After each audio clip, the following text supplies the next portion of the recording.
Olivier Faure, plutôt Olivier Faible. C'est pas vrai la team. Olivier Faure, plus au fond du trou que jamais. Hein. Olivier Faure s'est pris un camouflet. Oui, un camouflet.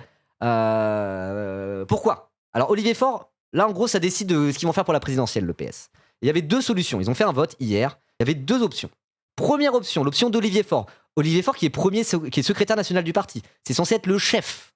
Et un chef, c'est fait pour chefer. Il est censé tenir un peu son parti. Sans ça, c'est que ça la fout mal.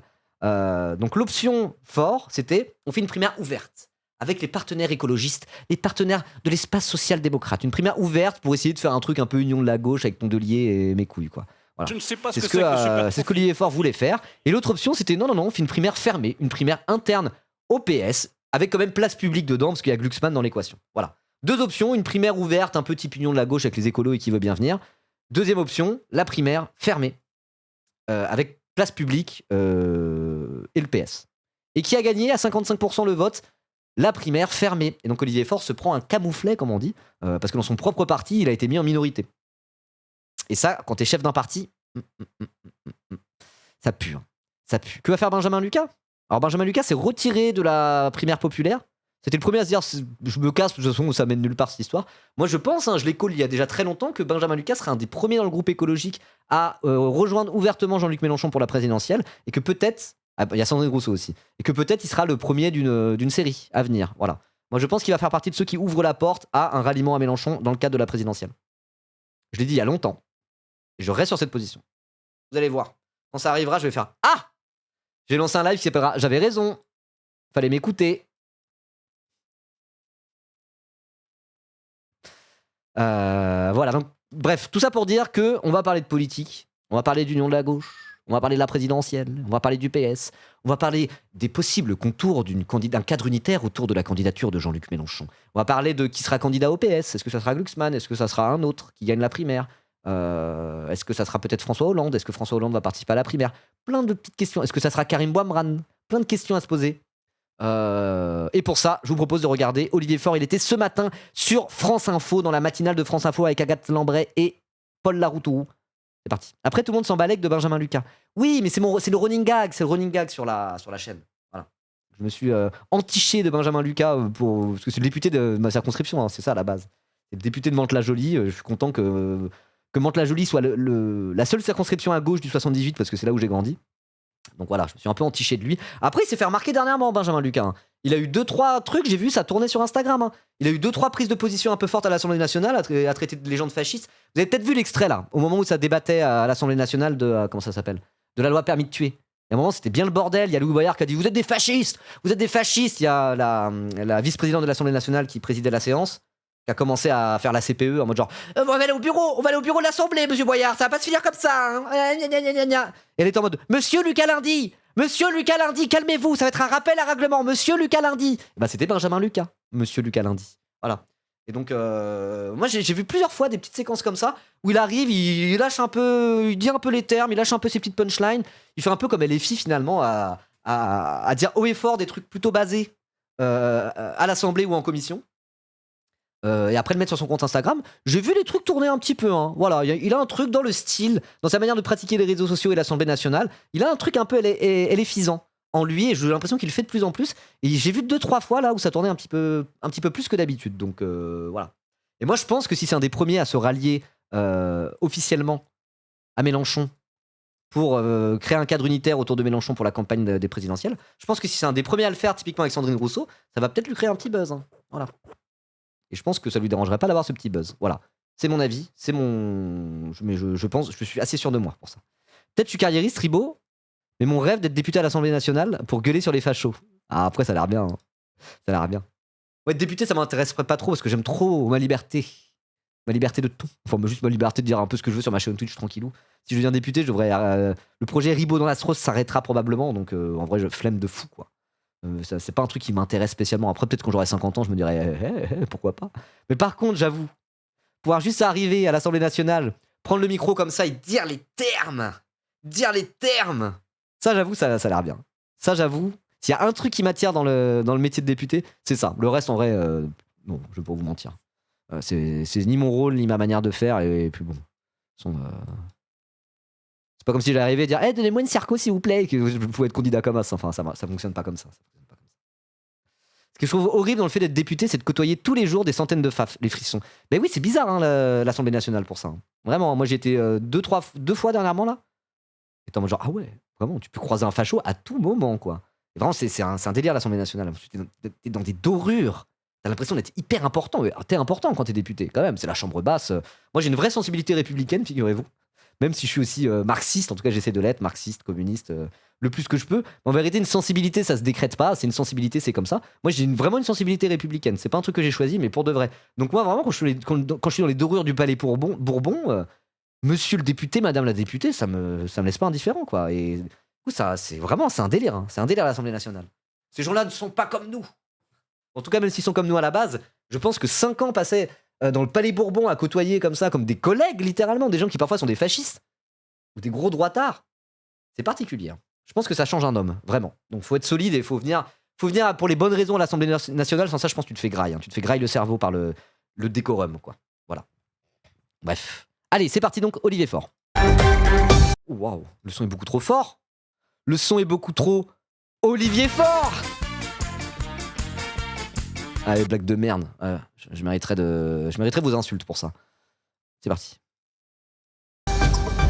Bonjour Olivier Faure. Bonjour à vous. Les adhérents du PS étaient appelés. Oui, la buvette aussi, j'avoue. Il y a 2 trucs qui feraient que j'aimerais bien être député. Et le salaire aussi. 3 trucs. Le salaire, en vrai, pas mal. Le fait de pouvoir gueuler à l'Assemblée là, et sortir des grosses punchlines dans le micro face à des fascistes, ça, trop bien. Et la buvette. Voilà, la buvette. Pour aller boire un coup à la buvette avec d'autres députés. Être là, voir Jean-Philippe Tanguy de l'autre côté faire hé Jean-Philippe, viens, on va boire un coup. Non, vas-y, viens, on boit un coup, viens, on s'explique. Voté hier soir pour choisir la méthode qui doit permettre de désigner la future tête d'affiche du parti pour la présidentielle. Et ils ont voté en majorité pour une primaire réservée aux adhérents. Ce n'était pas l'option que vous défendiez. Arrête, JP Tanguy, ça serait ton pote. Non, je serais en mode I can fix him à la limite, mais c'est tout quoi. C'était celle de vos opposants, on va dire. Vous défendiez une primaire ouverte à tous les sympathisants socialistes. Allez, vous êtes une nouvelle fois mis en minorité dans votre parti. Est-ce que vous allez finir par démissionner ? J'aime bien la façon dont vous présentez les choses, qui est toujours délicate. Mais la question n'était pas hier de savoir si je démissionne ou je démissionne pas. La question était de savoir, après le 25 juin, où nous avons Alors ça, je comprends pas. La question n'est pas si je... Attends. voté un projet, où j'ai fait voter un projet qui a été voté unanimement. Eh bien, j'avais demandé à ce qu'on puisse trancher entre 2 options. L'option que je défendais, qui était une option effectivement d'une primaire ouverte, où tous les Français pouvaient venir participer au choix du candidat de la gauche socialiste. Et il y avait une deuxième option qui était présentée par mes opposants internes, qui était effectivement de dire on réservera ce choix aux seuls militants. Les militants ont tranché, ils ont préféré la seconde option. C'est la seconde option qui s'applique puisque désormais, eh bien, il y a eu un vote et évidemment, mon devoir de premier secrétaire, après avoir appelé à ce vote, eh bien, c'est de le respecter. Mais donc, une nouvelle fois, vous n'êtes pas... Respecter le vote. Alors, ce qui me saoule avec monsieur le grand socio-démocrate, passionné de démocratie interne dans le parti, Olivier Faure, c'est que dans la culture social-démocrate, et même dans la culture, on va dire, parlementaire, démissionner de la tête d'un parti quand tu te prends un camouflet pareil, c'est un truc qui se fait beaucoup. Dernier exemple en date, Keir Starmer. Keir Starmer, chef du parti travailliste et Premier ministre britannique, il a démissionné. Pourquoi ? Parce qu'il était mis en minorité au sein du Labour, du parti travailliste anglais. Il s'est barré. En mode, je suis mis en minorité, c'est plus à moi d'être le chef du parti. Il y a un autre chef du parti qui va me remplacer, qui va devenir Premier ministre à ma place. C'est ce qui se fait, ouais, Keir Starmer, exactement. C'est ce qui se fait, c'est dans la culture parlementaire, social-démocrate, mes couilles, quoi. Et lui, il est en mode genre, non, la question n'est pas que je démissionne ou que je démissionne pas. La question, c'est plutôt de est-ce que je vais respecter le choix des électeurs. Je sais pas, respecte aussi la culture parlementaire que d'autres partis en Europe, des grands partis sociodémocrates comme le Labour, font, quoi. Voilà. C'est un peu plus qu'une simple primaire. C'est un vote aussi pour dire, bon, alors, est-ce que la ligne Faure a triomphé ou pas ? La ligne Faure a perdu. La question de la démission, c'est une question qui est totalement legit. Hein. C'est pas une question de journaliste fouille-merde. Hein. Vraiment. Vraiment. Ah finalement, les électeurs de gauche ne veulent pas d'une primaire de la gauche. Je crois que les sondages avaient dit ça, alors, t'as raison, ça moque. Alors là, c'est le parti socialiste, hein, c'est pas juste les électeurs de gauche, quoi. Mais si même son propre parti, qui est censé représenter des électeurs de gauche, ils veulent pas d'une primaire de toute la gauche, effectivement, c'est que tout ça, ça tombe à l'eau. De toute façon, en vrai, là, on n'en est plus au stade de est-ce qu'il y aura une primaire, est-ce qu'il n'y aura pas une primaire. Elle est morte et enterrée, 10 fois enterrée, la primaire. On sait qu'on n'en aura pas. Voilà. Oui, il a démissionné, Keir Starmer. Alors, il est encore Premier ministre dans l'attente que le nouveau Premier ministre, que le nouveau chef du Parti travailliste britannique arrive. Mais en fait, au Royaume-Uni, c'est un parti qui a la majorité. Et quand un parti a la majorité, c'est le parti qui a le 10 Downing Street. Je sais plus comment ça s'appelle là. Je crois que c'est le 10. En gros, pour être Premier ministre, il faut que c'est le parti qui a le droit d'être Premier ministre, qui est au pouvoir, parce que le parti a la majorité. Vous voyez ? Donc en gros, s'il y a des évolutions au sein du parti, ça peut changer de Premier ministre en cours de route, mais ça reste le même parti. Vous voyez ? C'est pas parce qu'il y a eu des nouvelles élections.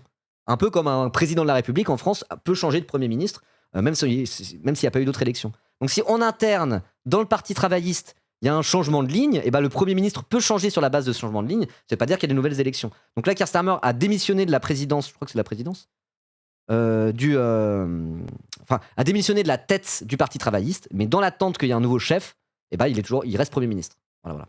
Oui, comme dans toute démocratie représentative, c'est censé être le cas en France aussi, mais fuck Macron. Alors en France, c'est un peu différent, parce qu'en France, c'est un régime semi-présidentiel, puisqu'on a le suffrage, c'est censé être un régime parlementaire, mais on a le suffrage universel direct du président de la République qui fait que c'est un régime qu'on dit semi-présidentiel, et c'est le bordel, et la 5ème République, pour ça, c'est pas très démocratique, quoi. Voilà. Suivi au sein même de votre parti, votre courant est minoritaire. Pourquoi une nouvelle fois, parce que cette semaine encore, vous avez choisi de ne pas voter comme l'ensemble des autres députés. Votre courant est minoritaire. Est-ce que ça vous pousse à réfléchir à votre avenir au sein du parti ? Mais je réfléchis surtout à l'avenir de la France. Oh là là, mais après tout ce que je viens de dire, voilà. Après tout ce que je viens de dire, effectivement, c'est un truc qui est normal, normalement, quand on est mis en minorité dans son propre parti, dans un régime parlementaire, etc. C'est vraiment la question de la démission, elle est vraiment, vraiment sur la table, quoi. Donc lui, il fait que botter en touche comme un crétin, ça va. Assume, t'as joué, t'as perdu. Voilà. Je vais faire une phrase de keuf. T'as joué, t'as perdu. On va y revenir, j'espère, sur la question n'est pas illégitime, en tout cas, vous le reconnaissez. Mais toutes vos questions sont forcément légitimes. Olivier Faure, ce matin, est-ce que vous sentez une pression particulière? Il y a évidemment ces questions qu'on vous pose, mais elles ne viennent pas de nulle part. Est-ce que vous sentez une pression particulière suite à ce vote où vous avez été mis en minorité? Non, je ne sens pas de pression particulière. Il y a Non, mais ça va pas de mentir comme ça, monsieur. Je ne sens pas de pression particulière, oui, mais il a été mis en minorité. Il a littéralement été mis en minorité. S'il sent pas de pression particulière alors qu'il a été mis en minorité par un vote dans le parti dont il est premier secrétaire, c'est qu'il a un problème, hein. Si tu sens pas la pression, c'est comme les gens qui n'ont pas le trac avant de monter sur scène. Normalement, avant de monter sur scène, avant de faire un truc comme ça, t'es censé un peu avoir le trac. C'est plutôt une bonne chose. Le trac, ça veut pas dire stresser et te chier dessus. C'est-à-dire que t'as un petit sentiment physique où t'es en mode genre, j'ai le trac, t'es un peu excité, un peu en mode genre, mais c'est une bonne chose. C'est une bonne chose. Ça veut dire que t'as pas envie de te foirer. Et une fois que tu montes sur scène, en quelques minutes, le trac, il s'en va. C'est vraiment, c'est un truc qui est archi classique, ça s'appelle avoir le trac.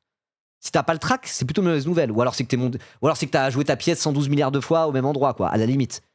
Mais je veux dire, là, s'ils sont pas la pression, c'est un souci. De la même manière que si t'as pas le trac avant de monter sur scène, c'est pas normal. Hein. Un parti qui est un parti c'est que tu prends pas les choses que tu fais à cœur. Démocratique, dans lequel, en fait, on soumet des options à des militants, qui les tranchent, et ensuite, le devoir d'un premier secrétaire, c'est évidemment de faire appliquer les décisions qui sont prises. Voilà, point.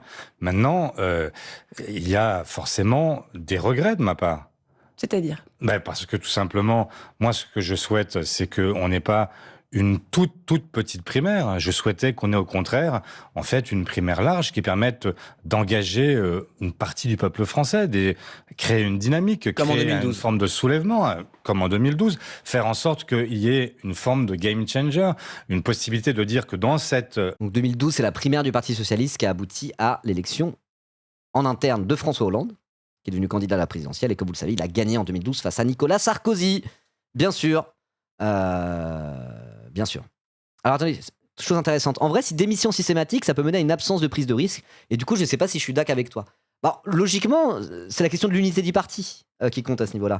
Si tu fais une prise de risque et que la majorité de ton parti ne te suit pas, c'est le parti qui décide. Et ta prise de risque, tant pis pour toi, c'est un autre qui passe, quoi. Voilà. Si ta prise de risque, au contraire, est appuyée par la majorité de ton parti, c'est-à-dire que le parti reste uni derrière toi, et ta prise de risque, t'as bien fait de la faire, quoi. Voilà. C'est la question de l'unité du parti et de la ligne qui se joue derrière. Et ça, c'est pour les partis classiques, comme le PS, où effectivement, il y a plusieurs lignes qui s'affrontent en interne.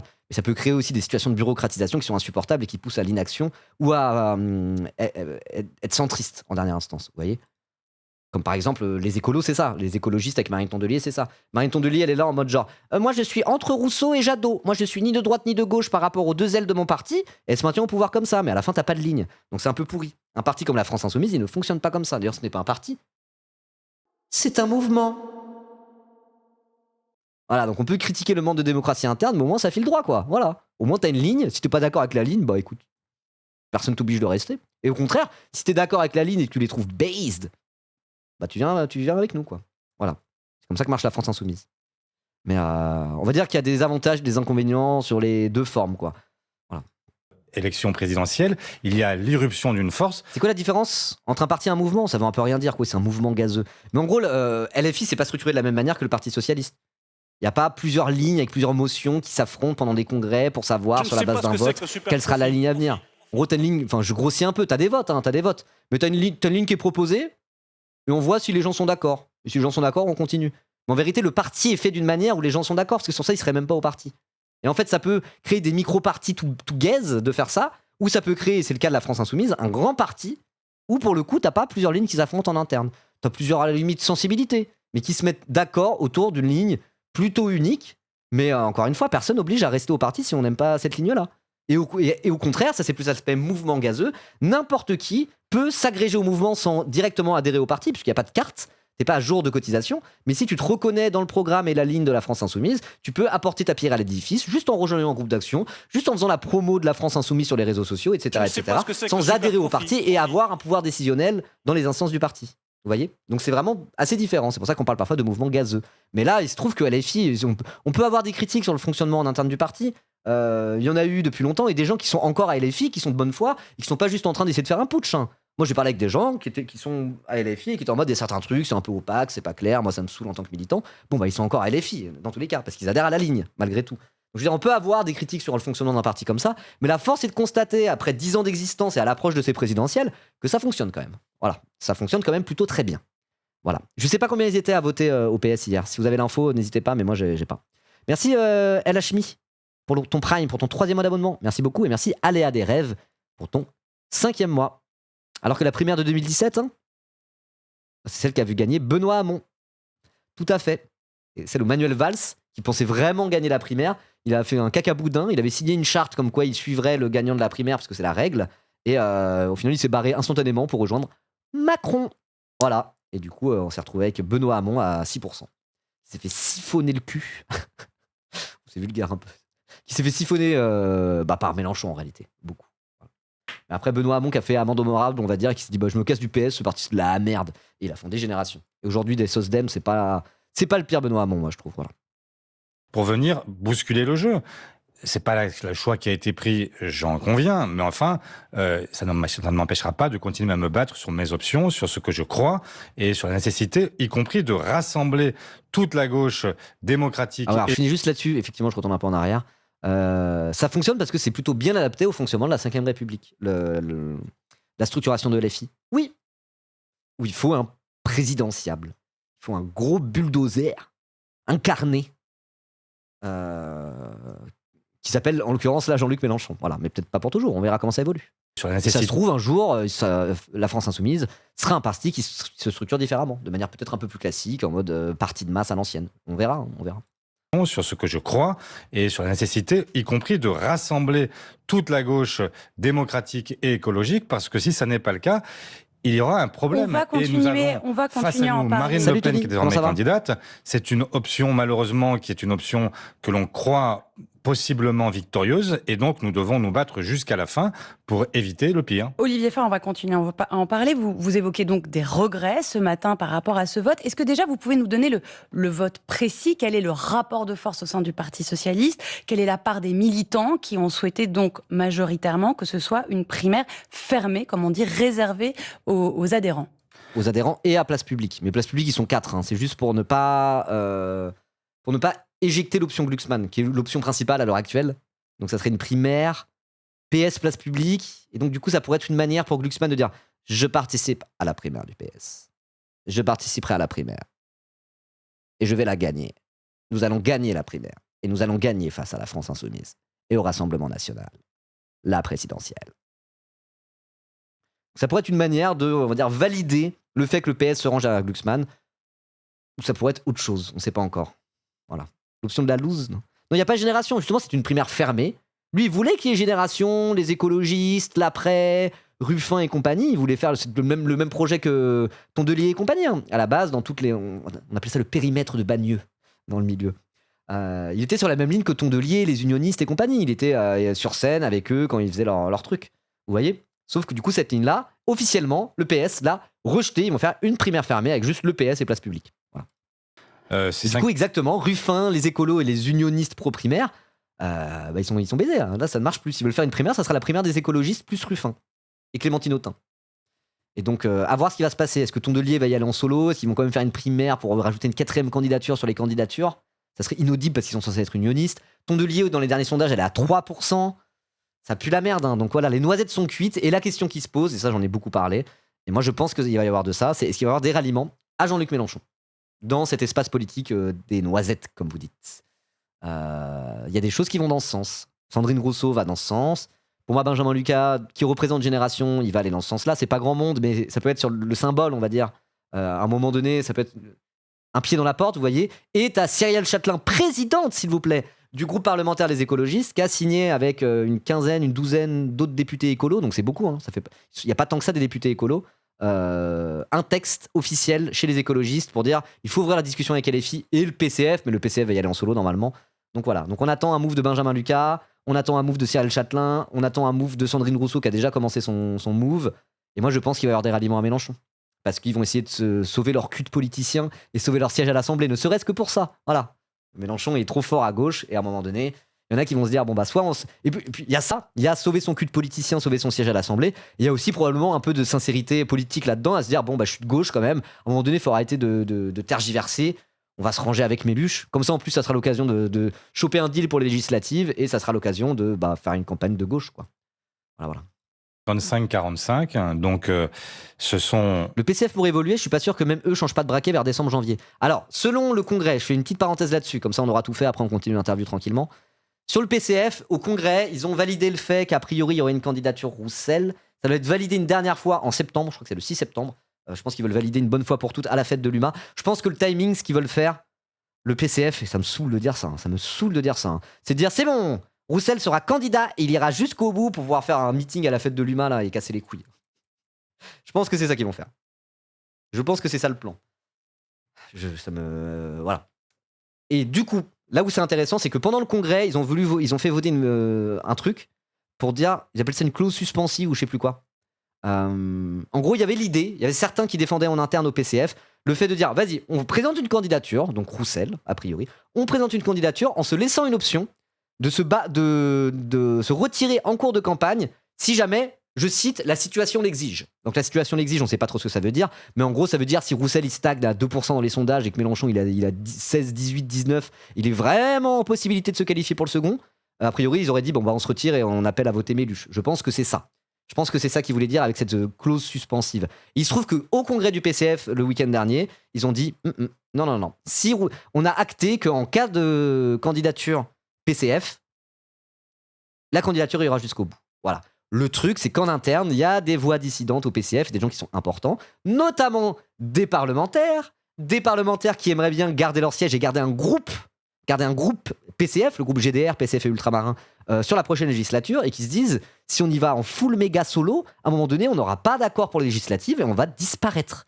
Donc il y a des voix en interne au PCF qui sont pas trop d'accord avec ça, notamment, évidemment, Stéphane Peu et Elsa Faucillon, qui sont sur une ligne de rapprochement avec LFI depuis déjà longtemps.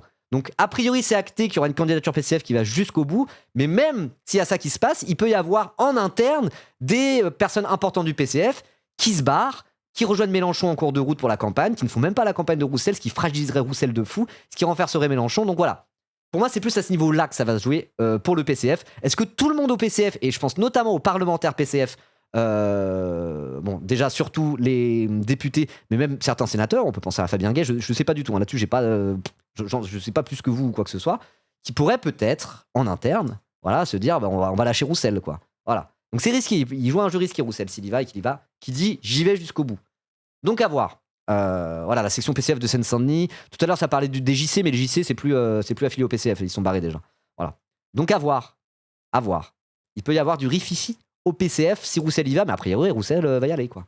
Donc pour moi, la question d'un cadre unitaire autour de Mélenchon, qui pour moi serait une bonne chose parce que ça créerait une meilleure dynamique dès le début, surtout pour gagner le second tour. Ça permettrait de normaliser et dédiaboliser Mélenchon. Pour moi, c'est plus du côté des écolos qu'il faut regarder, sachant que du côté des écolos, là, il y a des tractations, ça se sent très très fort. Hein. Voilà. Primaire fermée. Et Benoît Hamon l'a dit à demi-mot, mais Benoît Hamon, bon, maintenant il est beaucoup moins en politique, mais il a un certain poids, il est quand même encore un petit peu écouté. Et en tout cas, il pourrait participer à mettre ce pied dans la porte de ralliement à LFI et à Jean-Luc Mélenchon. Benoît Hamon, il a dit à demi-mot à Saïra, là. Dernière mission de Saïra, on lui a posé la question à la toute fin. Il a dit vous inquiétez pas, je prendrai mes responsabilités. Voilà. Sans dire qu'il allait rallier Mélenchon, mais c'est quasi sûr qu'il le fera. Donc voilà. S'il y a suffisamment de gens qui mettent ce pied dans la porte du ralliement, c'est possible que ça crée une dynamique de ralliement à Jean-Luc Mélenchon, qui crée un cadre unitaire autour de Mélenchon pour la présidentielle, qui crée une dédiabolisation et une normalisation de LFI dans le paysage politique, qui crée possiblement une victoire au second tour face à une Marine Le Pen sous bracelet électronique. Voilà. C'est un scénario d'une victoire de Mélenchon en 2027. Moi, personnellement, je ne vois pas d'autre scénario d'une victoire de Mélenchon en 2027. Donc, j'espère que ça va arriver. Voilà. Bon, j'ai bien résumé tout le truc là par rapport au contour des candidatures à gauche. Donc, on reprend. Olivier Faure. Militants qui ont souhaité donc majoritairement que ce soit une primaire fermée, comme on dit, réservée aux adhérents. C'est 55-45. Donc, ce sont à peu près les équilibres du Congrès depuis que Boris Vallaud a rejoint les amis de Anne Hidalgo et de François Hollande. Et donc, on avait fait 42 au Congrès, on a fait 45 cette fois-ci. Écoutez, c'est la vie, mais je ne me satisfais évidemment pas de ce résultat. Pour autant, je le respecte parce que c'est le choix des militants et que j'ai toujours respecté ce choix. Vous aviez dit qu'une primaire fermée, ce serait un huis clos entre militants. Ça pose la question de son utilité. Est-ce que cette primaire fermée a un sens dans cette campagne présidentielle ? Je ne sais pas ce que c'est que le super Oui, ça a un sens, c'est de préparer une candidature et éventuellement un ralliement à Raphaël Glucksmann, ce qui est prévu, ce que nous on dit entre nous depuis un an quasiment. Donc oui, ça a un sens. Mais je viens de capter que je m'étais fait un café avant le début du live, que j'ai oublié mon café. Donc là, j'ai un café froid qui m'attend en bas, super. Putain, je suis fatigué là, comment ça se fait ? Merci Femina Sapiens, merci pour ton 7e mois d'abonnement. Vive la France !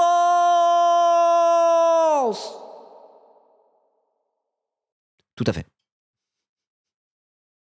Et merci Zéla Texé pour le 27e mois consécutif, dont 27e mois, dont 26 consécutifs. Merci beaucoup Zéla Texé. Et merci, oui, c'est pas moi, mais pourquoi tout le monde arrive et sub en même temps ? Incroyable. Merci beaucoup. Oui, je vais rajouter des glaçons et un peu de lait, je pense que je vais le boire froid du coup, de la chaleur. Bon allez, bref. Ah bah oui, malgré tout, en fait, l'acquis de... La position de Hamon est assez évidente, mais malheureusement, je ne sais pas si je suis confiant que ça que Benjamin Lucas et Génération vont le suivre. Je me dis un monde où Benjamin Lucas fait un move avant Benoît Hamon. Parce qu'en tant que politicien, il va se dire, c'est rentable de faire ça. Si je veux prendre du buzz, conserver mon siège l'année prochaine, ça peut être un truc qui est très intéressant pour sa carrière à Benjamin Lucas, de décider de rallier Mélenchon. Ça sera un peu spectaculaire, les gens vont en parler, et il y a toute la gauche internet qui va se mettre à le sucer du jour au lendemain. Il sera en mode genre, je prends mes responsabilités. Oui, je rallie Jean-Luc Mélenchon pour la présidentielle. Vous imaginez si ça arrive ? Alors on va parler de lui plus que jamais. Hein. Moi je pense qu'il va le faire, vraiment. De toute façon je vous le dis depuis longtemps, je suis sincèrement convaincu qu'il va le faire. Peut-être je me trompe, hein, mais voilà. Je call et le jour où ça arrivera, bah, vous viendrez sur ce live. La soirée d'hier, c'est qu'il y a désormais, malgré tout, un processus de primaire qui avait été jusqu'ici plutôt refusé par les uns et par les autres. Moi j'ai toujours défendu le... Sur Terre 2, non mais... Pourquoi vous croyez que LFI sont en mode on propose l'Alliance populaire, rejoignez-nous, C'est la clébardisation, le rapport de force. À un moment donné, il y a des gens qui vont rallier Mélenchon, c'est pas juste parce qu'ils sont basés. C'est de la politique.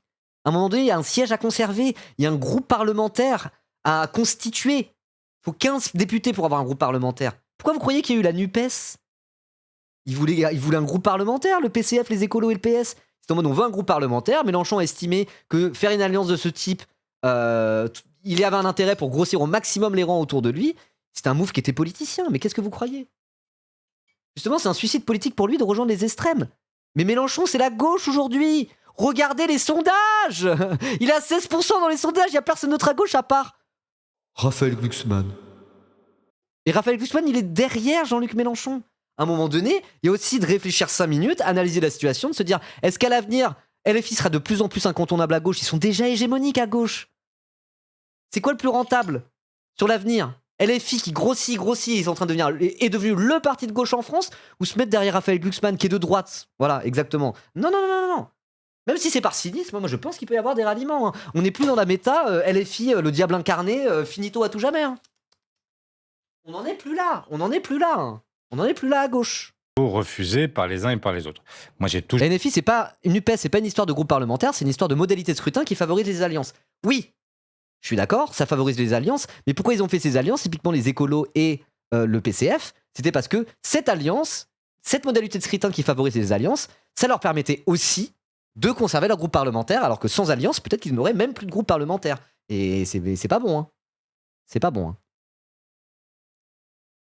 Pour revenir à la base, Lucas est député de Limay-Mantes, ça votait les filles à la présidentielle, pas le PS. Mais oui, mais moi j'ai grandi dans ce coin-là, écoutez-moi au lieu de faire les gauchistes là. toujours défendu le fait. Je dis ça, c'est risqué parce que s'il le fait pas, je passe pour un con. Mais trust.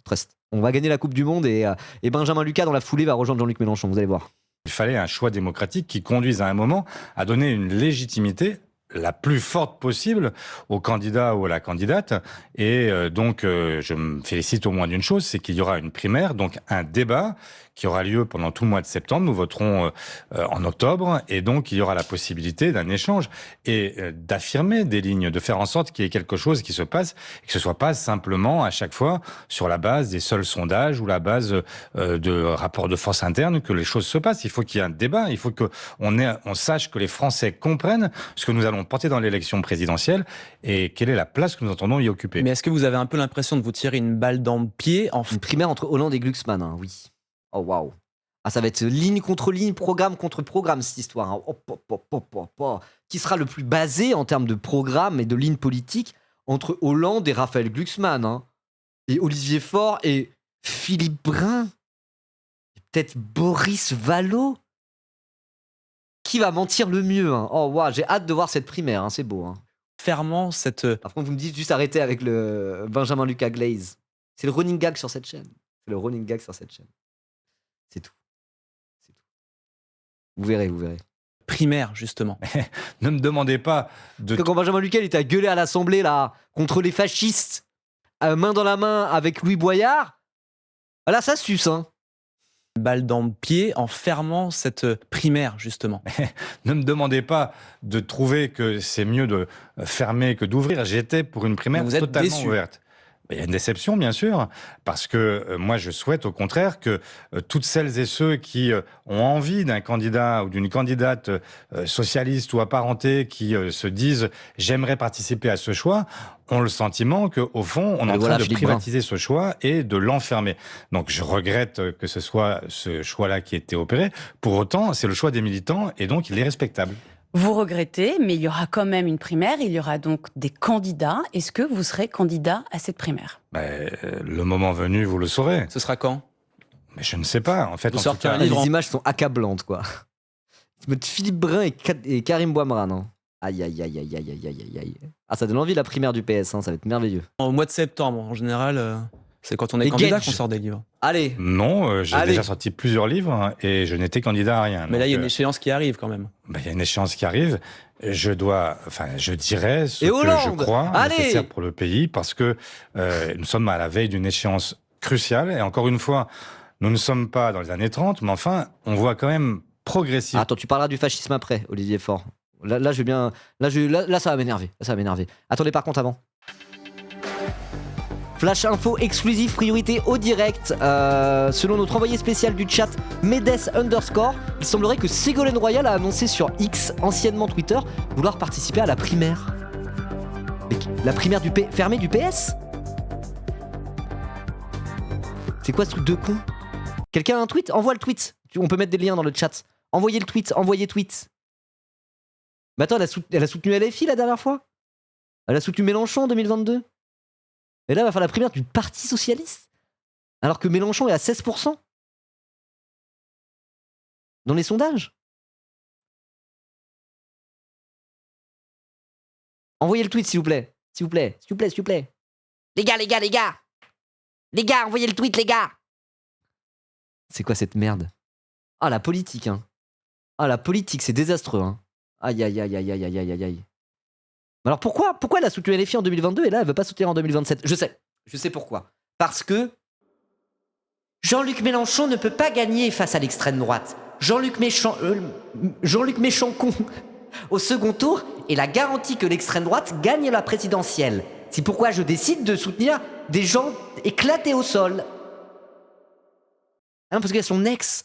Ah, parce qu'elle veut battre Hollande à la primaire du PS. Cette théorie me plaît. Voilà, on va lire Ségolène Royal. Hein. Oh, aïe, qu'est-ce que c'est que ça?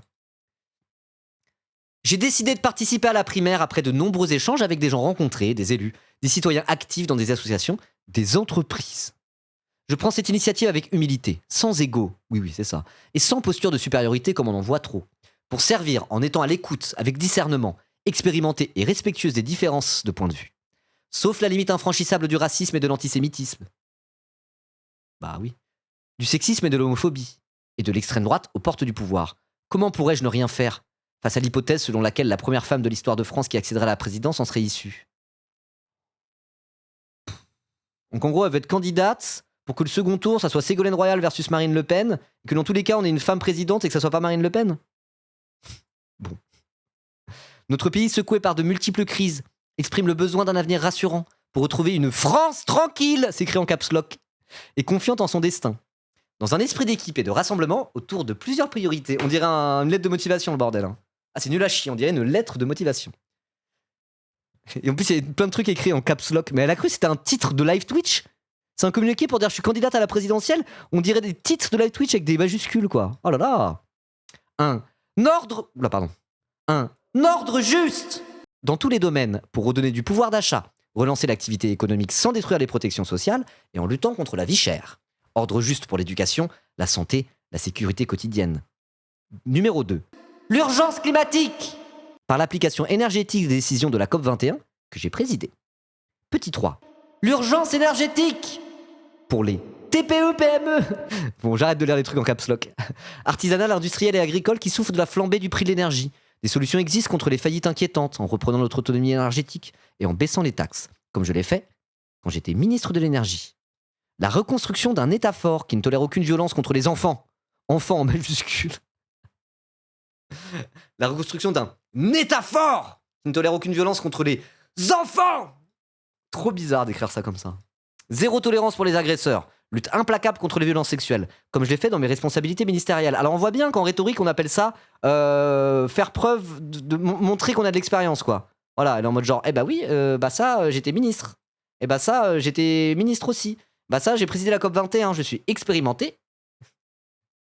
Fort de mon expérience et sachant travailler en équipe, je ferai une très bonne présidente. Une lettre de motivation, le bordel. Hein. Une stature diplomatique dans laquelle la France retrouve son rôle historique de puissance médiatrice pour œuvrer surtout à la paix juste et durable, dans la continuité de la vision de Charles de Gaulle, de François Mitterrand et de Jacques Chirac. À bientôt donc, préparez-vous à venir voter nombreux et à participer à définir la France tranquille et l'ordre juste, car rien n'est plus fort que des citoyens qui prennent leur destin en main et surmontent ensemble les épreuves.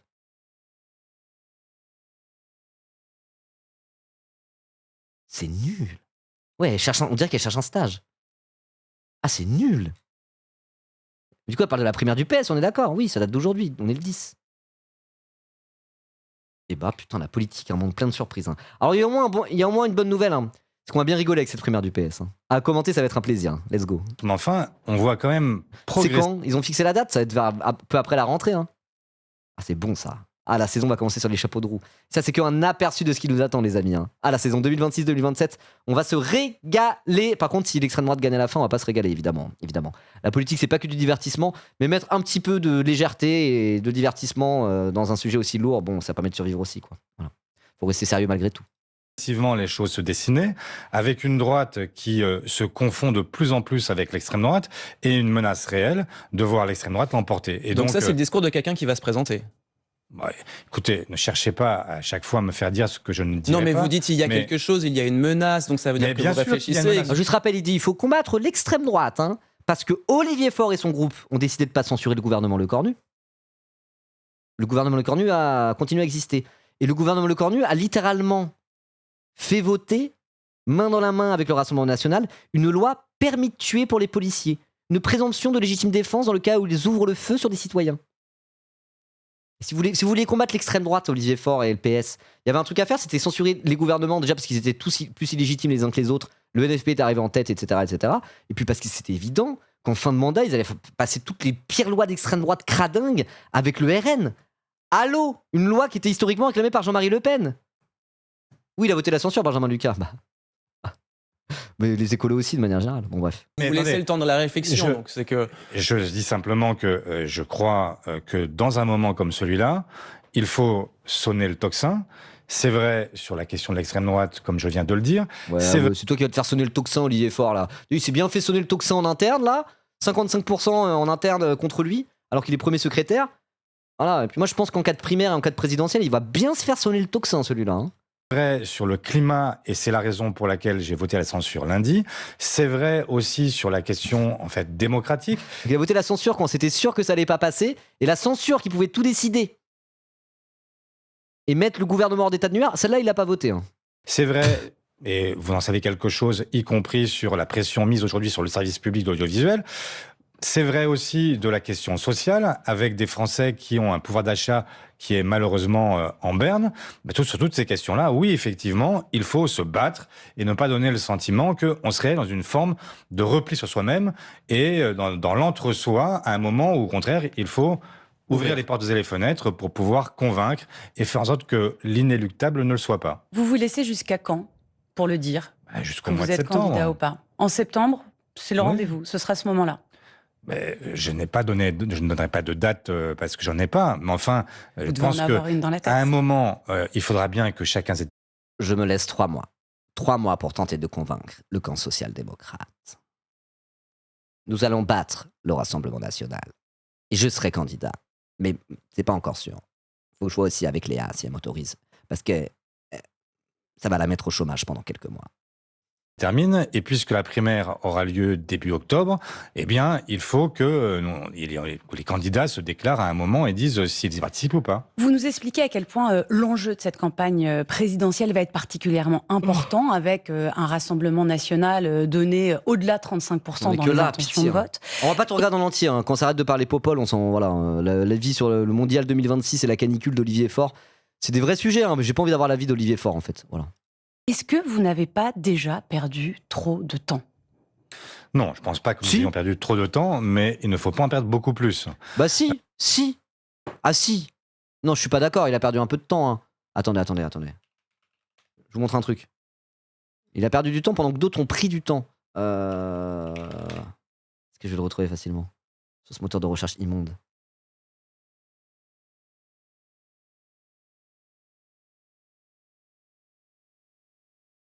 C'est quoi ça ? C'est quel institut ? IFOP. Ça date d'il y a quelques jours. Aïe, Jean-Luc Mélenchon à 15% dans un sondage alors qu'on sait qu'il est toujours sous-estimé largement. Raphaël Glucksmann était à 9%. Marine Tondelier à 4%. C'est-à-dire que Tondelier plus Raphaël Glucksmann, ça fait même pas le score de Jean-Luc Mélenchon. Aïe, si je crois qu'il a perdu du temps. Hein. Ah, je crois qu'il a perdu un peu trop de temps pendant ce temps-là. Un certain Jean-Luc, lui, il a pas perdu le temps. Hein. Je sais pas, hein, je dis ça à tout hasard.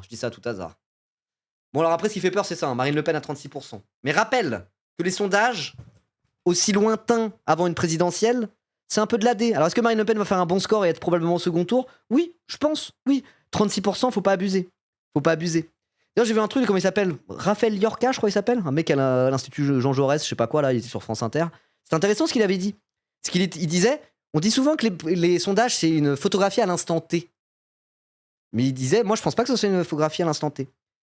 Les gens qui répondent en sondage, ça sonde la dernière fois ils ont réfléchi à la question. Donc c'est pas leur avis là à l'instant T. Parce qu'il y a des gens, ils répondent à des sondages, ils ont pas suivi la politique depuis 1 an et demi. Il y a 1 an et demi, ils sont genre, bah ouais, Marine. Et depuis, ils n'ont pas réfléchi. Et donc du coup, ils vont voter Marine au sondage. Mais le truc, c'est que si à un moment, justement, on se remet à réfléchir à la politique, il y a un moment où on change d'avis, c'est justement pendant une campagne présidentielle. C'est le moment, en France, où il y a tout un tas de gens éloignés de la politique qui là se disent, bon bah là je vais m'intéresser un petit peu plus, parce que quand même c'est du sérieux. Donc c'est pour ça. C'est une espèce de photographie, il y a des personnes, à un moment donné, ils se sont dit, ah bah c'est bon, j'en ai marre, je vais voter Marine, et du coup ils répondent tous oui. Mais ça grossit le truc de fou. Donc pareil pour JLM, ouais mais avec JLM on observe une dynamique, quand même. Et les gens qui ont tendance à voter JLM, quand on observe une dynamique, c'est qu'il y a des gens qui ont changé d'avis. Si tu vois une dynamique, c'est qu'il y a des gens qui ont changé d'avis. Si le truc reste à 35% pendant 2 ans, c'est peut-être que tous les gens qui votent, c'est des gens qui n'ont pas réfléchi entre-temps à la présidentielle, vous voyez. Tu l'auras entendu ici pour la première fois, je te guesse. JLM arrivé premier du premier tour en 2027. Je sais pas. Ça, je sais pas. Merci One Punch Marks pour ton 3e mois. Je sais pas. Et aussi l'effet, elle est 36%, pas la peine d'aller voter au premier tour. On verra, mais ça, en vrai, non. Ouais, Mélenchon premier, faut pas déconner. Le but, c'est qu'elle arrive 2e. Hein. Mais là, quand je vois ça, en plus, ouais, ils ont pas mis Philippe et Attal. Hein. Quand je vois ça, là, tu prends les différentes dynamiques possibles. Ça, le premier Mélenchon second tour, c'est vraiment... pour moi, Le Pen Mélenchon second tour, ça me paraît ce qu'il y a de plus plausible. Hein. Tout simplement aussi parce que c'est de la politique. À un moment donné, ceux qui ont un vrai projet, et ça, l'expérience américaine, typiquement, nous l'a montré, ceux qui ont un vrai projet pour la France, bah juste, déjà, t'es avantagé par ça. Naruto versus Pain au second tour. Ouais, sauf que... Ouais, je vais spoiler Naruto, mais Pain, il a un... Bah, à la fin, au final, il redevient gentil, vous voyez. Il n'y aura pas de ça. Il n'y aura pas de ça avec Le Pen. Édouard Philippe m'inquiète pas? Si.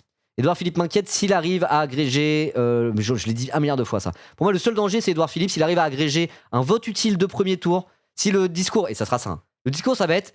Il faut tout sauf Mélenchon-Le Pen au second tour. Il faut un candidat républicain. Si c'est les 2 extrêmes au second tour, la France est foutue. Votez pour moi. Il va essayer de récupérer le vote barrage / vote utile. Et merci Kevin Razi pour le raid. Let's go! Merci, installez-vous les amis. On est en train de parler d'Olivier Faure et leur primaire de merde là. Primaire fermée pour le PS. C'est officiel, il y aura une primaire PS place publique avec personne d'autre. Voilà. Comme prévu, j'ai envie de dire. Comme prévu. Donc je disais quoi? S'il y a un danger pour que Mélenchon soit pas au second tour, c'est que Édouard Philippe soit le candidat de la raison, le candidat raisonnable, le candidat du ni Le Pen, ni Mélenchon. Voilà. Le candidat du vote utile / vote barrage / vote raisonnable / vote par défaut dès le premier tour. Et s'il arrive à agréger ce bloc central-là, feu macroniste autour de lui, il peut passer au second tour et Mélenchon reste aux portes du second tour. Ça peut arriver, pour moi, c'est le danger principal pour que Mélenchon ne soit pas au second tour. Mais à un moment donné, est-ce que ça va prendre une candidature Philippe? Est-ce qu'il va y avoir un élan derrière? C'est ce qu'on va nous vendre, mais est-ce que ça va prendre suffisamment? Peut-être. On verra.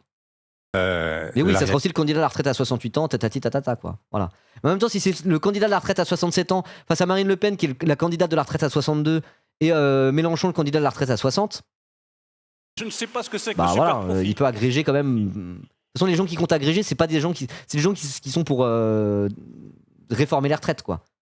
Bref. Voilà. Bon. Merci Choucroute Master pour ton sub, merci beaucoup. Donc on verra. Pour l'instant, on part vers une premier tour avec 4 candidats libéraux. Hollande, Glucksmann, Attal, Philippe. Je pense pas qu'il y aura Attal et Philippe. Si Attal et Philippe, si Attal se maintient, parfait. Parce que Philippe aura moins agrégé. Donc le but, en fait, c'est que Philippe ne siphonne pas tous les électeurs PS. Si Philippe arrive à siphonner trop d'électeurs PS par vote utile, c'est mort. Voilà. Si le PS tient à peu près, reste à 10%, pour moi, Mélenchon y va. Voilà. Bon, bref, on reverra ça. La réalité, c'est que les primaires que nous avons organisées, Et encore une fois, tout ça, c'est des sondages à prendre avec précaution. Mais là, je me basais pas sur les sondages pour dire ça. Voilà. Merci Keep in Motion pour ton 17e mois. Merci beaucoup. les fois précédentes, ont eu lieu entre octobre et janvier.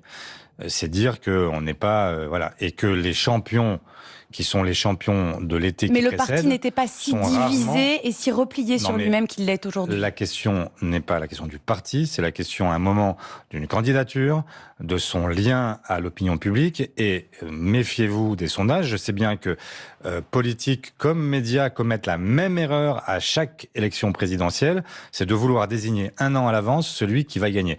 La réalité, c'est que ça n'a jamais été le cas, à une exception près depuis 1974. Donc, évidemment, il y a des champions de l'été, et puis vous aurez ceux de l'automne, et puis vous aurez à la fin, en réalité, quelqu'un qui... Les champions de l'été, les champions de l'automne, et les champions de l'hiver et du printemps. Je pense que Olivier Faure et le PS, ça sera les champions de pas grand-chose. Hein. Voilà. Je pense que ça sera une campagne à 4, comme je disais, au début. Mélenchon, PS, Philippe probablement, et Le Pen. Et qu'en fait, cette course à 4 va se transformer petit à petit en course à 3, parce que le PS va un peu dégringoler et se faire siphonner par Philippe. Voilà. Je pense que ça sera ça. Mais à voir, hein, à voir. Qui finira par l'emporter. Mais est-ce que vous ne donnez pas raison à Jean-Luc Mélenchon qui dit « nous, c'est carré » et qui, d'ailleurs, avec son meeting de lancement de campagne à Saint-Denis qui a été plutôt réussi, a peut-être commencé déjà à incarner le vote utile à gauche, c'est lui. Oui. Mais bien sûr qu'il a réussi son entrée en campagne. Oui. C'est vrai. Le vote utile à gauche. Et le truc, c'est que l'espace politique du PS, est-ce que c'est vraiment l'espace politique de gauche ou c'est l'espace politique aile gauche du centrisme? Est-ce qu'il se partage pas un électorat potentiel plus avec Édouard Philippe qu'avec Mélenchon? En réalité, c'est un peu des deux, mais je pense que l'électorat potentiel du PS est bien plus celui d'Édouard Philippe avec un petit bout d'électorat de gauche quand même. Voilà. Mais je pense que le PS va se faire siphonner par un Mélenchon. Pour les gens qui sont de gauche, mais pas beaucoup de gauche, mais pour les gens qui sont un peu de gauche, mais quand même qui ont une sensibilité de gauche, on va dire, il pourrait y en avoir qui hésitent entre Mélenchon et le PS, parce qu'ils se disent quand même Mélenchon, ça va perdre au second tour, j'ai peur. Quoi. Par peur, pourrait se décider de voter PS. Vous voyez? Il y a un électorat qui est quand même plutôt de gauche, moins de gauche que vous et moi, hein, vous voyez? Mais qui pourrait se dire, vas-y, on va jouer safe, je vais pas voter Mélenchon, c'est trop risqué. Mais je pense que c'est qu'une petite partie de l'électorat potentiel du PS, et de Raphaël Glucksmann en particulier. L'électorat qu'ils essayent de chercher, c'est les orphelins du macronisme. C'est plutôt entre Philippe et le PS que ça va se jouer, qu'entre Mélenchon et le PS. Mais c'est un peu des deux, quoi. C'est un peu des deux quand même. Voilà. Dans tous les cas, sur la gauche, je pense que, voilà, par vote utile, etc., la candidature PS va pas prendre grand-chose à Mélenchon, parce que Mélenchon est trop en avance. Au contraire, Mélenchon va prendre un peu au PS. Donc la question qui se pose, c'est plutôt, dans le bloc central, est-ce que le PS va résister face à un Édouard Philippe qui part bien plus haut que eux dans les sondages? Il faudrait Oui, sachant que le PS, c'est loin d'être sûr que ça gagne au second tour, en effet. Mais t'as l'effet repoussoir Mélenchon, après toute cette diabolisation jour après jour, et ces sondages à 70-30 pour Le Pen, il y a des gens qui serrent les fesses et qui croient pas, quoi. On peut comprendre. C'est moche, mais c'est comme ça. Donc justement, ça sera notre rôle à nous de dire non, Mélenchon, ça peut gagner au second tour face à Le Pen. Argument à l'appui, bien sûr. Pour moi, ça va être essentiel de faire ça. Sans ça, à un moment donné, on n'aura même pas notre second tour parce qu'il y aura trop de gens qui vont se faire grailler le cul par la propagande et qui vont vraiment avoir peur et ne pas voter Mélenchon pour ça. Donc moi, je sais que ça va être un de mes rôles de dire non, Mélenchon, s'il arrive au second tour, peut gagner. Je vais essayer de vous en convaincre. Comme ça, votez pour lui directement et c'est comme ça qu'on battra les fascistes. Voilà. Je pense que ça sera aussi à nous, notre rôle, les militants de gauche, surtout les militants en plus de l'ordre du médiatique, quoi, de le faire. Moi, en tout cas, je sais que c'est ce que j'ai envie de faire parce que j'arrive à plutôt bien parler avec les centristes. Donc voilà, faut jouer sur ses qualités. Hein. Il y a des gens, ils sont en mode moi je vais aller chercher des abstentionnistes. C'est ça ma force. Moi, aller chercher des centristes, je pense que c'est une de mes forces. Peut-être ma force dans le cadre de cette campagne. Donc moi, ça va être ça. Moi, un de mes objectifs, personnellement, mais je ne serai pas le seul à le faire, hein, ça sera de dire allez voir un peu des centristes. Faut que je trouve une manière d'aller de pouvoir leur parler, quoi. Mais convaincre les centristes, les gens plus centristes que moi en tout cas, que Mélenchon peut gagner au second tour de la présidentielle. Je pense que ça peut être mon rôle là-dedans. Voilà. Et il y en a d'autres là. Il y en a d'autres, vous ferez ça avec vos parents. Voilà. Typiquement. Là, je suis sûr qu'il y a plein de gauchistes dans le chat, c'est ce que vous allez devoir faire avec vos parents. Les convaincre de voter Mélenchon en disant mais si, il peut gagner au second tour, je t'assure, maman. Je t'assure, vos grosses daronnes de centre-gauche là. Enfin, voilà, moi je vais essayer de faire un peu pareil. Je vais essayer de trouver un moyen, peut-être, organiser un truc. Pour essayer de faire ça. Je pense que c'est comme ça que je serai le plus utile, moi personnellement, vu qui je suis dans le truc, quoi. Voilà.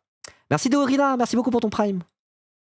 De lucidité pour ne pas le reconnaître. Donc bien sûr qu'il a réussi d'entrer en campagne en fanfare et qu'il a évidemment... Quand tu dis vos grosses daronnes, c'est amical. Hein. Je sais pas, j'aime bien dire grosse daronne, ça me fait marrer. On va dire ma grosse daronne et tout, genre, c'est pas de la grossophobie, c'est en mode si je disais ma grande daronne, quoi. Voyez. Acquis quelque chose dans le moment. Maintenant, ce que je vous dis, c'est que c'est pas parce qu'on est le champion de l'été qu'on est celui de l'automne ou celui de l'hiver. Qu'est-ce qu'on ferait sans elle? Oui, vous êtes mal partis pour être les champions de l'hiver et les champions du printemps prochain.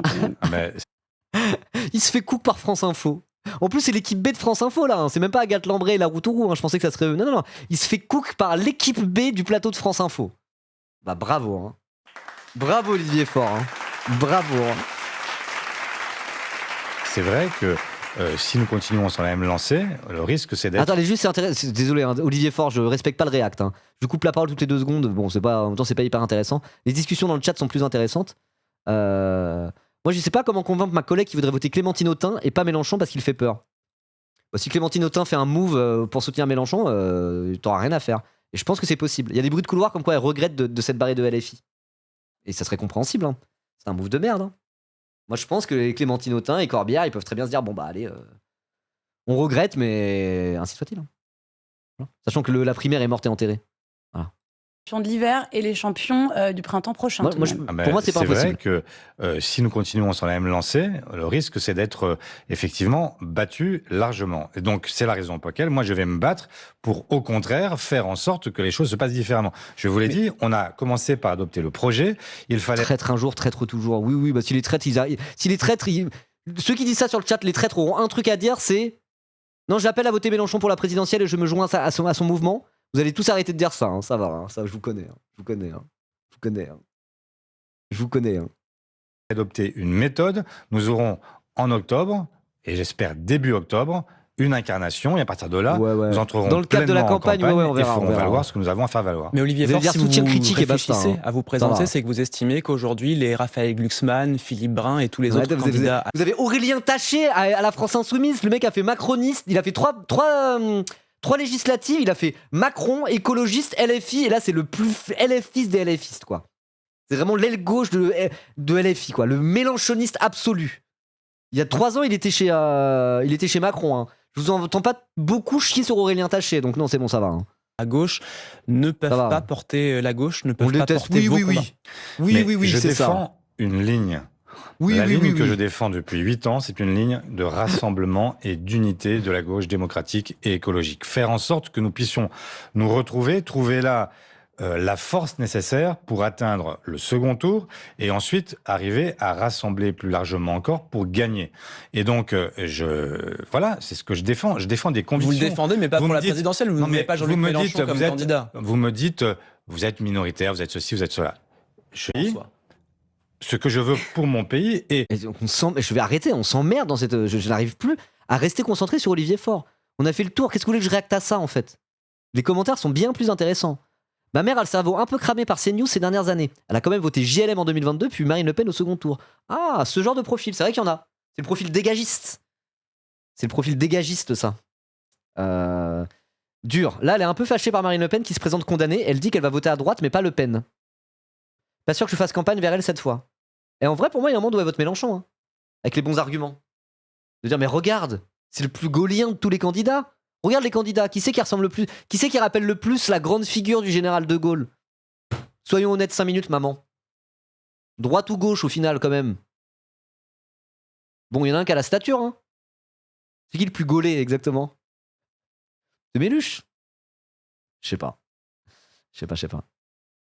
peut-être que c'est moi qui le défendrai, peut-être que ce sera un autre. Ça n'est pas la question. La question, c'est qu'à un moment, il faut Ça va aussi jouer ça en vrai. Hein. parler La avec stature de son Mélenchon. cœur, parler avec ses tripes, parler aussi avec sa tête et essayer de dire ce qui, dans le moment que nous vivons, doit être défendu parce que nous vivons un moment qui est un moment très compliqué. On parle de l'échelon national, mais il faudrait parler de l'échelon européen, de l'échelon mondial et aujourd'hui, de cette mutation du capitalisme qui, aujourd'hui, est outrancièrement autoritaire, Oui. cherchant à renouer avec les empires, avec des géants de la tech qui n'ont jamais concentré autant de richesses entre leurs mains, concentré autant de pouvoir entre leurs mains. Et donc, oui, il y a des combats à mener et j'entends bien les mener. Olivier Faure, C'est bientôt fini là. Ils parlent d'autre chose après là. Ah, je crois qu'ils vont parler d'autre chose. Enfin, on va être délivré. Juste, pareil, message intéressant, pardon. Il est où?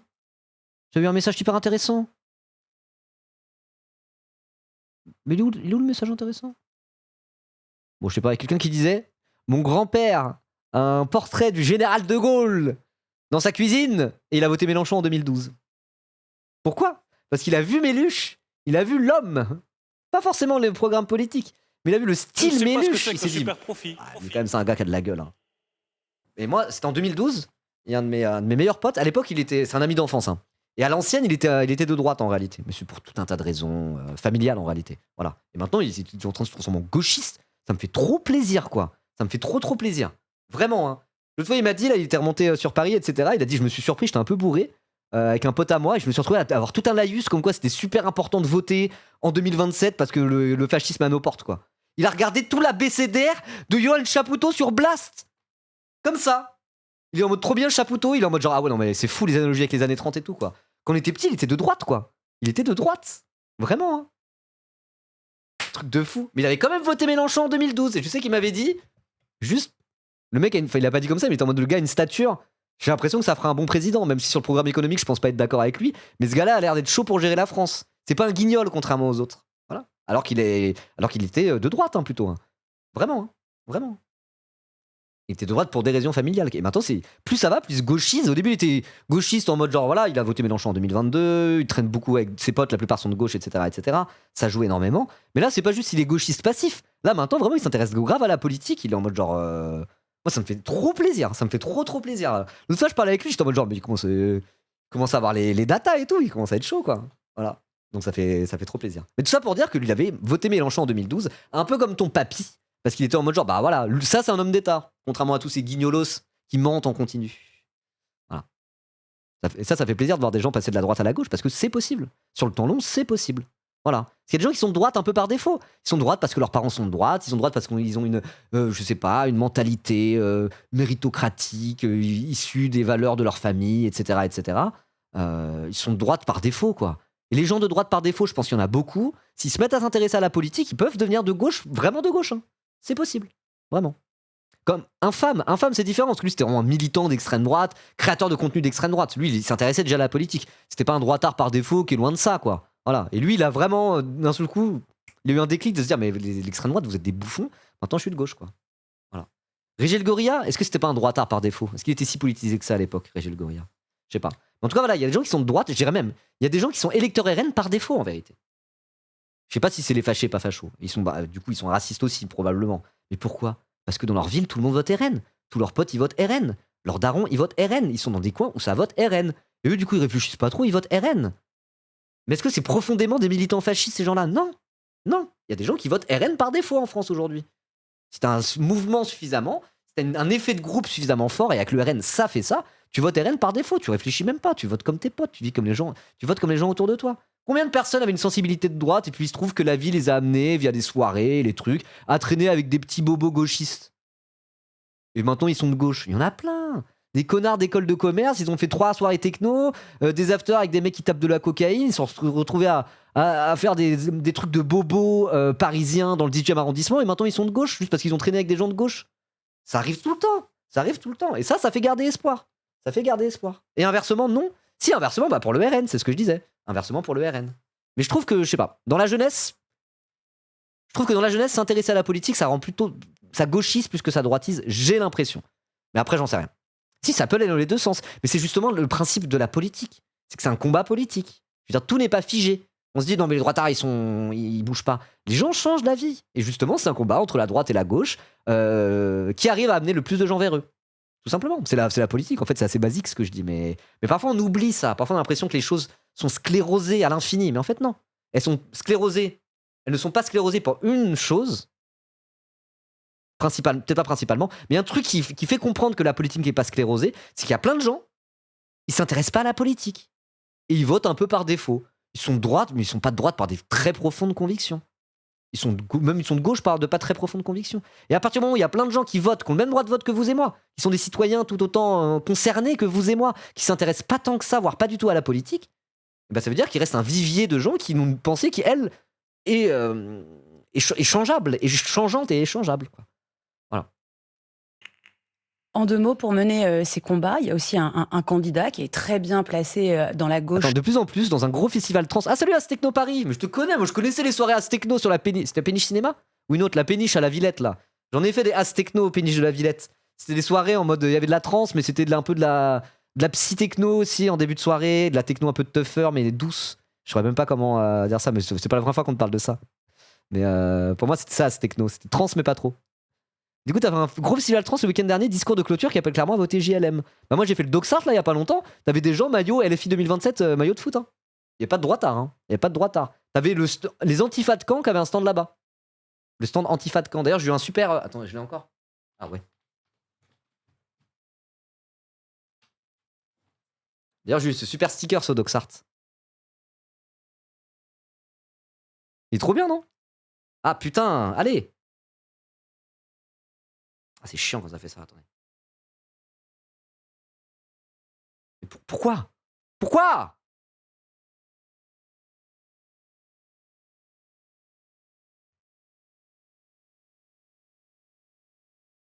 Stylé, non? Il est classe. C'était trop bien le Docsart. Qui étais toi? Qui étais cette année? C'était mon premier Docsart, c'était franchement cool. Surtout en journée. Le soir, il y avait un peu plus de normies. J'ai même vu 2-3 gormitis un peu. Le soir, la nuit. Un peu trop de MDMA à mon goût. Voilà. Mais là, en journée, c'était vraiment l'ambiance incroyable en journée. Voilà. Après, c'était cool le soir aussi. Hein.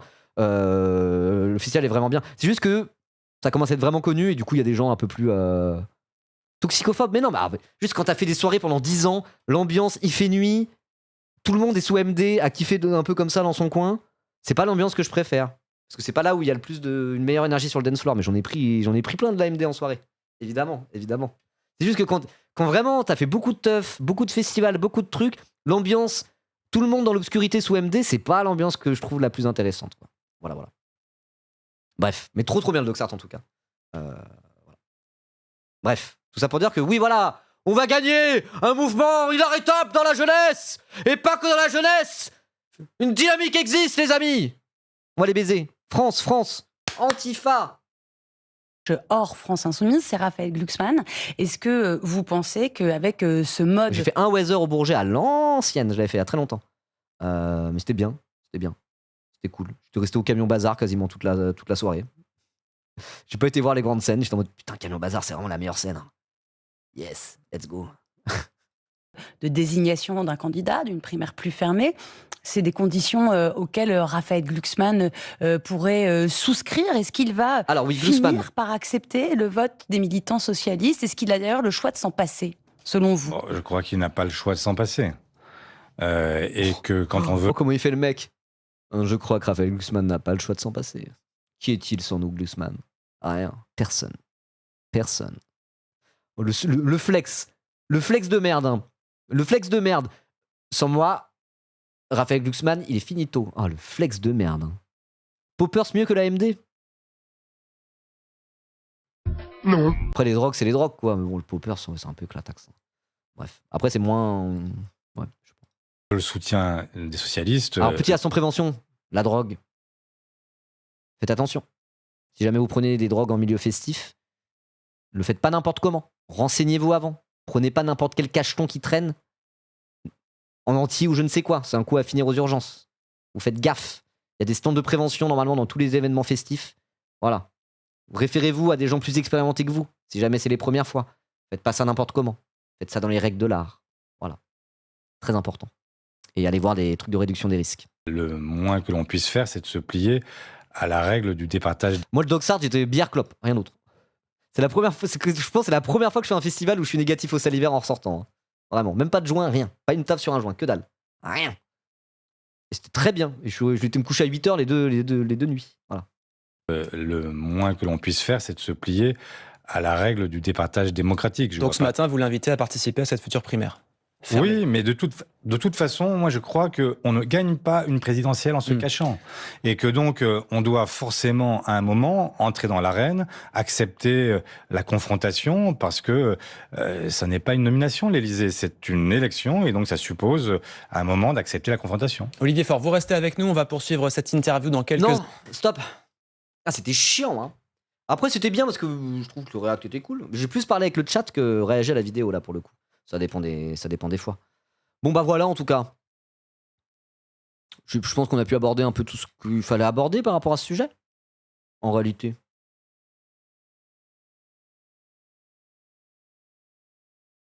Non? On a parlé de politique politicienne, de la présidentielle. Est-ce qu'on est deux? Oh, tatati tatata. Non, c'était bien. C'était très bien. Ouais, c'était bien. Du coup, YouTube. Abonnez-vous, likez, commentez, partagez, boostez-moi ça. Et puis n'hésitez pas à vous foutre un peu de la gueule d'Olivier Faure en commentaire, hein. Il mérite. S'il avait été responsable, il aurait démissionné. Hop là, sa ligne a perdu, bah écoute, laisse ta place à un mec plus en accord avec la ligne du parti que toi. Monsieur le démocrate, monsieur la démocratie interne. Non mais qu'est-ce que c'est que cette histoire, quoi. En tout cas, en conclusion, ouais, bah le PS va y aller solo, comme prévu. C'est plus une étape de plus dans ce qui était prévu, quoi. Voilà. Il y aura une candidature PS, social-libérale, qui va faire campagne au centre. La ligne Olivier Faure, unioniste avec les écolos et machin bidule, bah c'est finito de chez finito.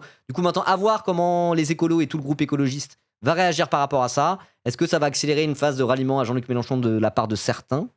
Je pense que oui, mais c'est pas encore fait. Est-ce que Marine Le Pen va dire bah les couilles, j'y vais toute seule? Madame l'unioniste qui rajoute une candidature à 3%. Est-ce que Ruffin va faire je m'en bats les couilles, je vais y aller tout seul? Pour des unionistes qui voulaient une seule candidature à gauche, ça la foutrait mal, quoi. Donc du coup, je me pose la question de comment ils vont réagir tous ces gens-là. Est-ce qu'ils vont se rallier ou pas? All bets are off. Moi, je pense qu'il y en a qui vont aller avec Méluche quand même pour gratter un accord aux législatives et parce que ils sont un peu moins teubés que les autres, quoi, on va dire. Voilà. Abonnez-vous.